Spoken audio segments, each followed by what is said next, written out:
एक किस्सा सांगायचा आहे की एकदा रोहित शर्मा आला होता इकडे प्रॅक्टिस करायला शिवाजी पार्कमध्ये.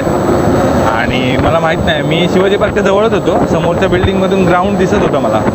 सो मी तिकडून अशी नजर टाकली ग्राउंडकडे, तर एक बॅट्समन बॅटिंग करतो आहे आणि खूप गर्दी जमली आहे आजूबाजूला.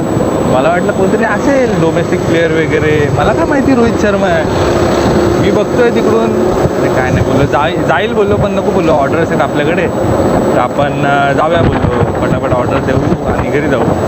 तर ऑर्डर्स वगैरे दिल्या मी आणि घरी आलो. घरी आल्याच्यानंतर संध्याकाळी मी रोहित शर्माला फॉलो करतो, मी बिग फॅन रोहित शर्मा. तर मी फॉलो करतो, तर त्याच्या फॅन पेज, आता त्याला फॉलो करतो बोललो की त्याच्या फॅन पेजचे व्हिडिओज वगैरे येतात. संध्याकाळी माझ्या फीडवरती रोहित शर्माचा व्हिडिओ आला आहे, दादर पार्कला खेळतो आहे, शिवाजी पार्कला. आणि मी शॉकमध्ये, मी बोललं काय संधी होती माझ्याकडे रोहित शर्माला एकदम क्लोज बघायची, आणि ती घालवली मी. कारण की मला असं वाटलं की कुठला तरी दुसरा बॅट्समन असेल, सो मी गेलो नाही.